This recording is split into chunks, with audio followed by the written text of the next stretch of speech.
Bismillahirrahmanirrahim. Jadi baik laki-laki maupun perempuan, tidak ada tempat bagi mereka untuk bertumbuh lebih baik daripada mereka tumbuh di masjid. Selama masjid itu menjadi madrasah bagi anak-anak kaum muslimin.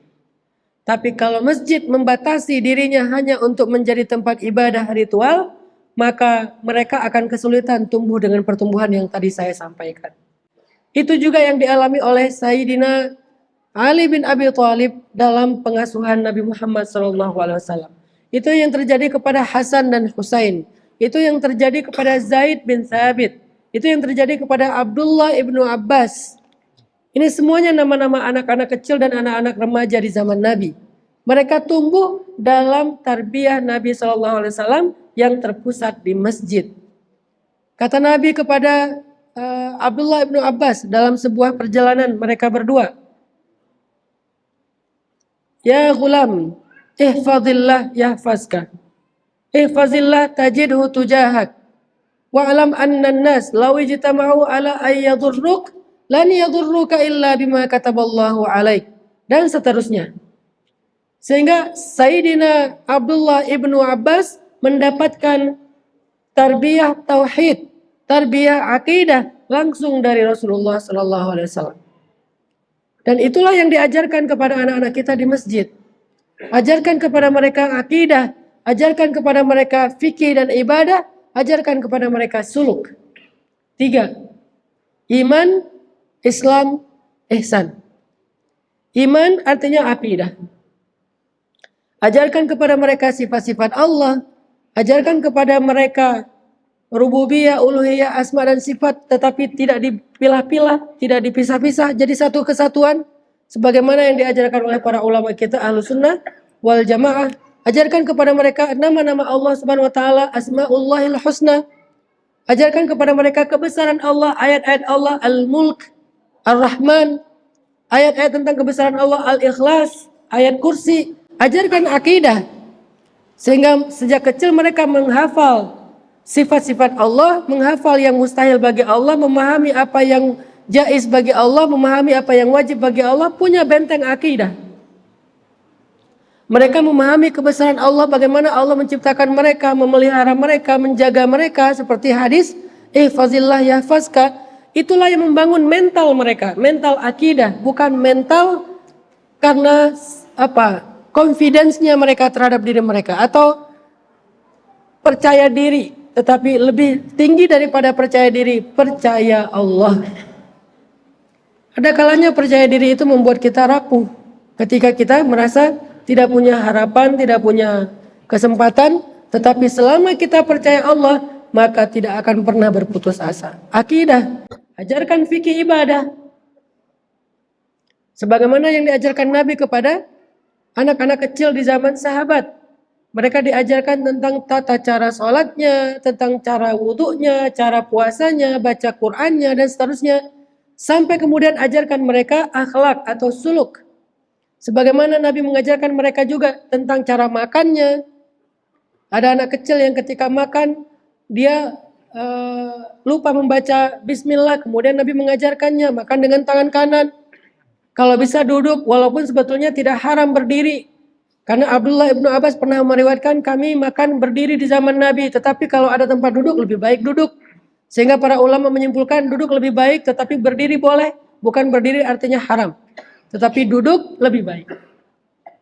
Beda dengan di kita. Kalau di zaman Nabi, di Arab, makannya mungkin roti, korma. Di kita makannya nasi padang. Susah kalau berdiri. Harus duduk.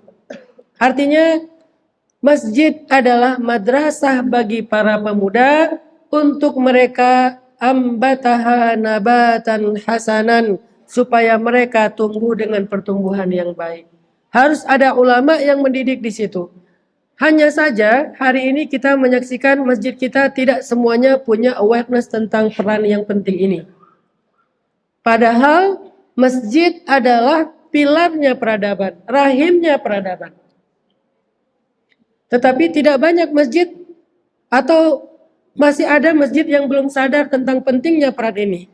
Sehingga banyak dari masjid itu hanya memikirkan bagaimana menjalankan rutinitas sholat 5 waktu dalam sehari, sholat Jumat dalam sepekan, kemudian nanti masuk dalam agenda Ramadan setahun sekali.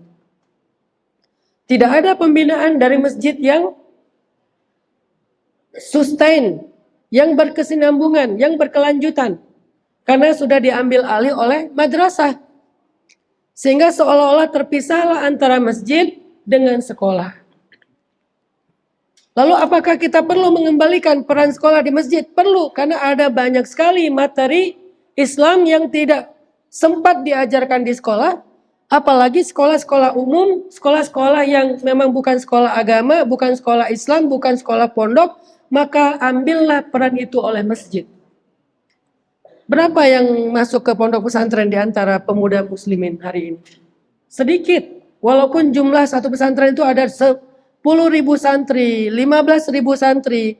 Tapi apakah 15.000 santri itu angka yang besar untuk populasi kaum muslimin di Indonesia? Kecil. Yang masuk pesantren sebutlah 15.000 santri. Sedangkan yang di luar pesantren, yang nonton konser, yang ke mall, yang di tempat-tempat nongkrong, jumlahnya lebih banyak. Yang install atau ngedownload TikTok, itu lebih besar daripada yang masuk ke pesantren. Artinya apa? Ada banyak pemuda Islam yang tidak mampu mengakses ilmu keislaman di pondok pesantren, dan mereka membutuhkan peran masjid sebagai madrasah bagi mereka. Disitulah marketnya masjid. Jadi masjid bukan kompetitornya pondok pesantren. Masjid bukan kompetitornya madrasah ibtidaiyah, sanawiyah, aliyah. Masjid bukan kompetitornya universitas Islam.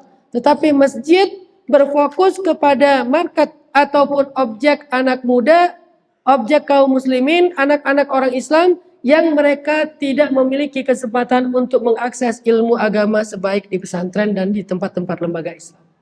Disitulah peran masjid. Bagaimana polanya? Polanya semuanya punya improvisasi yang berbeda-beda satu dengan lain. Tetapi value-nya atau nilainya sama. Ada tarbiyah akidah, ada tarbiyah ibadah ataupun syariah, dan ada tarbiyah suluk ataupun akhlak. Sehingga semua masjid kita berharap menjadi madrasah.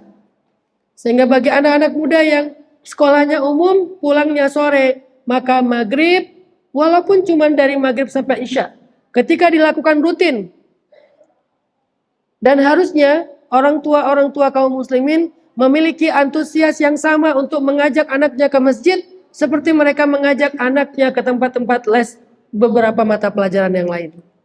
Kita ngajak anak kita les renang, les musik, les pelajaran sekolah, apalagi menjelang ujian nasional, kalau masih ada ujian nasional dan seterusnya. Tetapi hari ini sedikit sekali dari orang tua yang masih sadar tentang mengajak anak-anaknya ke masjid. Apakah salah orang tua? Tidak sepenuhnya salah orang tua. Kadang di masjidnya tidak ada materi dan program yang mereka butuhkan. Karena masjid berjalan secara kultural saja. Biasanya yang namanya masjid, ada yang namanya TPA. Tetapi bagaimana mengelola TPA tidak diperhatikan dengan baik. Dimulai dari bagaimana mendidik gurunya dulu. Karena madrasah, salah satu kunci keberhasilannya adalah siapa gurunya, siapa ustadznya, siapa pendidiknya. Sehingga ketika Allah bicara madrasahnya Maryam, maka Allah bicara wa kaffalaha Zakaria. Yang mendidik Maryam itu adalah Zakaria. Allah tidak menyerahkan Maryam dididik oleh seorang laki-laki Bani Israel atau perempuan Bani Israel biasa. Tapi diserahkan kepada yang paling luar biasa di antara mereka di zaman itu, yaitu Nabiullah Zakaria. Bagaimana cara kita mengupgrade kapasitas para pendidik-pendidik kita yang ada di masjid? Selain di-upgrade, apakah kita memperhatikan kesejahteraan mereka? Apakah kita anggap bahwa standar umum yang namanya ngajar di madrasah itu tidak seperti mengajar di lembaga-lembaga kursus? Ini sekalian sebuah masukan dan sebuah kritikan, bukan untuk Masjid As-Salam, tapi karena ini live buat semua masjid yang menyaksikan. Betapa banyak masjid yang ketika membuat program-program pendidikan, mereka tidak memperhatikan hal ini dan dianggap sepele. Selalu mengedepankan kalimat-kalimat voluntary, misalnya ikhlas, kemudian ini adalah bukan yang komersil, ini sosial, siswa-siswa juga tidak bayar dan seterusnya. Kewajiban dari yayasan, kewajiban dari kemakmuran masjid, DKM adalah memikirkan itu sebagai mereka yang menjadi lembaga atau mereka yang menjalankan operasi. شكرا هديت قلبي شكرا